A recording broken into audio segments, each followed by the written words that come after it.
ई सेवा हामी नेपालीको लागि राम्रो कि नराम्रो। सो धेरै मान्छेले ई सेवाको फाइदाको बारे मात्र कुरा गर्छ भने धेरै मान्छेले बेफाइदाको पनि। र आजको भिडियोमा म जति पनि इन्फर्मेसन्सहरू दिन गइरहेको छु हजुरहरूलाई, यो सबैको लिङ्क चाहिँ म डिस्क्रिप्सनमा राखिदिन्छु। त्यहाँ गएर तपाईँहरूले प्रुफ चेक गर्न सक्नुहुन्छ है त। सो नमस्ते, मेरो नाम सिद्धार्थ थापा। सो आजको भिडियोलाई मैले 5वटा टपिकमा कभर गर्ने कोसिस गरेछु। सो पहिलो भनेको इन्ट्रोडक्सन्स, दोस्रो भनेको बिजनेस मोडल, थर्ड भनेको फाइनेन्सियल पर्फर्मेन्स, फोर्थ भनेको कन्ट्रोभर्सी र लास्ट भनेको चाहिँ कम्पिटिटर। सो भिडियो स्टार्ट गरौँ है त। पहिलो पार्ट भनेको इन्ट्रोडक्सन। सबैभन्दा पहिला हामी ई सेवालाई बुझ्नुभन्दा अगाडि पनि पहिला F1 सफ्ट भन्ने कम्पनीलाई बुझ्छौँ, जुन भनेको ई सेवाको प्यारेन्ट कम्पनी मानिन्छ।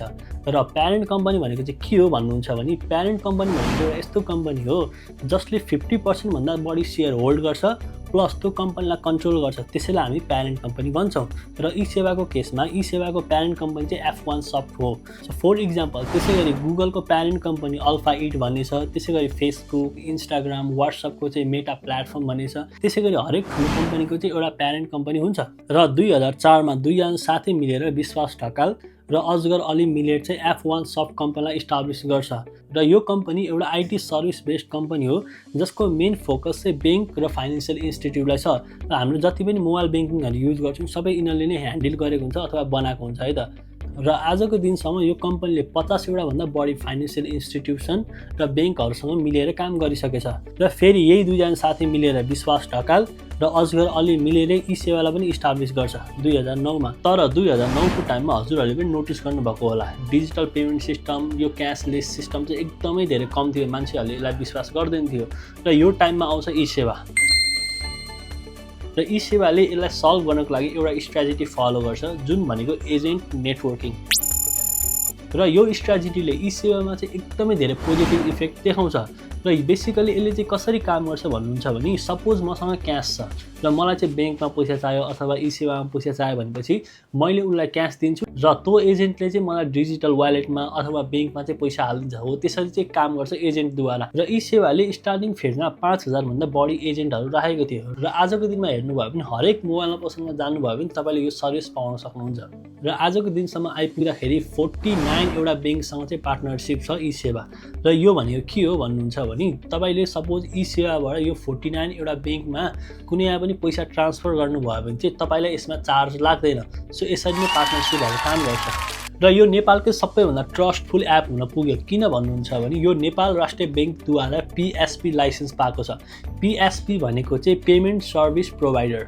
सो अब कुरा गर्छौँ हामी पार्ट 2 को, जुन भनेको बिजनेस मोडल। सो हामी सबैजना ई सेवा त युज गर्छौँ राइट। सो हजुरहरूले पनि नोटिस गर्नुभएको होला, त्यसमा कति फिचरहरू चाहिँ फ्री फिचर हुन्छ क्या। सपोज तपाईँले कुनै इलेक्ट्रिसिटीको बिल तिर्नु, तपाईँले त्यसमा सर्भिस फ्री पाउनुहुन्छ। टिकट काट्नुभयो भने त्यसमा सर्भिस फ्री पाउनुहुन्छ।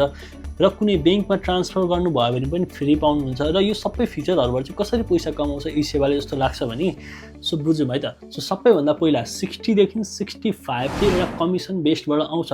सपोज हामी मुभी टिकट, इलेक्ट्रिसिटीको बिल तिर्छौँ, इन्टरनेटको बिल तिर्छौँ अथवा प्लेन टिकटहरू काट्छौँ, यो सबैबाट चाहिँ कमिसन कमाउँछ। सपोज तपाईँले ई सेवाबाट काट्नुभयो भने चाहिँ यो जुन कम्पनीसँग काट्नुभएको हुन्छ त्यो कम्पनीले चाहिँ ई सेवाले एउटा कमिसन बेस्डमा चाहिँ पैसा दिन्छ। बेसिकली के हुन्छ भन्दाखेरि, तपाईँले सपोज ई सेवाबाट मुभी टिकट काट्नुभयो, सो मुभी टिकट काटिसकेपछि तपाईँलाई चार्ज त्यहाँ देखाउँदैन। तर ई सेवाले चाहिँ जोसँग मुभी टिकट काटेको ऊबाट चाहिँ एउटा कमिसन चार्ज लिन्छ। र यसरी नै ई सेवाको लागि सबैभन्दा ठुलो इन्कम सोर्स भनेको कमिसन बेस्ड हो, जुन भनेको 60 देखि 65 को अराउन्डमा पर्छ। सो सेकेन्ड रेभेन्यू भनेको फ्लोट इन्ट्रेस्ट इन्कम, जुन भनेको 15 देखि 20% रेभेन्यू चाहिँ यसबाट कमाउँछ। सो लाखौँ मान्छेले ई सेवा युज गर्नुहुन्छ राइट। कसैको अकाउन्टमा 500 हुन्छ, कसैकोमा 1000 हुन्छ, कसैकोमा 5000, कसैकोमा 10000। र तपाईँको वालेटमा जति पनि पैसा हुन्छ यो सबै चाहिँ एउटा कमर्सियल ब्याङ्कसँग पार्टनरसिपको थ्रुबाट त्यसको इन्ट्रेस्ट रेट आउँछ, जसलाई एस्काउ अकाउन्ट नि भनिन्छ। र सिम्पल भाषामा बुझ्ने हो भने जसरी तपाईँले ब्याङ्कमा राख्दाखेरि तपाईँले इन्ट्रेस्ट रेट पाउनुहुन्छ, त्यसरी नै ई सेवाले तपाईँको अकाउन्टमा भएको पैसाबाट चाहिँ इन्ट्रेस्ट रेट कमाउँछ। सो यसरी नै काम गर्छ है त। र थर्ड रेभेन्यू भनेको ब्याङ्क एन्ड सर्भिस फी, जुन भनेको 10 देखि 12% कमाउँछ। सपोज तपाईँले ई सेवाबाट कुनै पनि ब्याङ्कमा पैसा पठाउनु भयो भने जुनसँग चाहिँ पार्टनरसिप छैन त्यसमा तपाईँले 10 रुपियाँ चार्ज काट्छ र यसै गरी अरू कुरा पनि चार्ज काट्छ। र ई सेवाको सर्भिस फीको कुरा गर्ने हो भने मिनिमम फी भनेको 10 रुपिज हो र हायर म्याक्सिमम भनेको चाहिँ 75 रुपिजसम्म छ। र लास्ट भनेको चाहिँ इन एप ब्यानर, जुन भनेको 5 देखि 8% 8% रेभेन्यू चाहिँ इन एप ब्यानरबाट जेनेरेट गर्छ। सपोज तपाईँले ई सेवा खोल्दाखेरि तपाईँले कति एडभर्टाइजहरू देख्न सक्नुहुन्छ, ब्यानरहरू देख्न सक्नुहुन्छ, पपअप म्यासेजहरू देख्न सक्नुहुन्छ। सो फर इक्जाम्पल इन्सुरेन्सको धेरै हुन्छ, त्यसै गरी कमर्सियल ब्रान्डहरूको अलिक कम हुन्छ र यस्तै यस्तै एडभर्टाइजहरूबाट चाहिँ 5 देखि 8% रेभेन्यू कभर गर्छ ई सेवाले। र अब आउँछ हामी पार्ट 3 मा, जुन भनेको रेभेन्यू। सो रेभेन्यूको कुरा गर्ने हो भने 2082 को रिपोर्ट अनुसार कति रेभेन्यू जेनेरेट गरेछ थाहा छ? सो 21 अर्ब 24 करोड रुपियाँ रेभेन्यू जेनेरेट गरेछ। र प्रफिटको कुरा गर्ने हो भने 2082 मा कति भएको छ थाहा छ? 4 करोड 53 लाख अराउन्ड रुपियाँ प्रफिट भएको छ। र अब आउँ हामी पार्ट 4 मा, जुन भनेको कम्पिटेटर। सो ई सेवाको लागि सबैभन्दा ठुलो कम्पिटेटर भनेको खल्ती हो। र रिसेन्टली 2025 मा चाहिँ खल्ती र आइएमई चाहिँ मर्ज भएको छ र यो पछि चाहिँ खल्तीमा एकदमै राम्रो फिचरहरू एड गरेको छ र धेरै मान्छेले युज पनि गर्न थालेको छ। र सेकेन्ड कम्पिटेटर हो फोन पे। तपाईँ जति पनि पसलहरूमा जानुहुन्छ ई सेवाको क्युआर भन्दा पनि तपाईँले फोन पेको क्युआर देख्न सक्नुहुन्छ। किन भन्दाखेरि तपाईँले कुनै पनि ब्याङ्कबाट तिर्नु पर्यो अथवा कुनै वालेटबाट तिर्नु पर्यो भने चाहिँ चार्ज लाग्दैन। र थर्ड भनेको कनेक्ट आइपिएस। तपाईँले ब्याङ्क टु ब्याङ्क ट्रान्सफर गर्नु छ अथवा धेरै अमाउन्ट युज गर्नु छ भने चाहिँ सबैभन्दा बेस्ट भनेको चाहिँ कनेक्ट आइपिएस हुन्छ।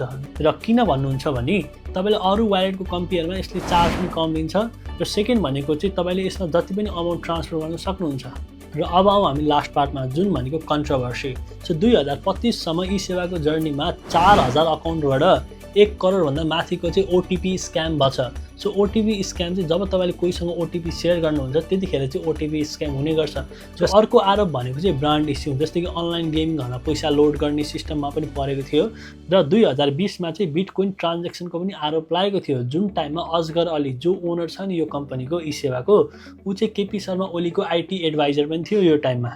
र यो सबै भिडियो हेरिसकेपछि ई सेवा कतिको सफल छ त कमेन्टमा लेख्न नबिर्सिनु होला है त। Thank you.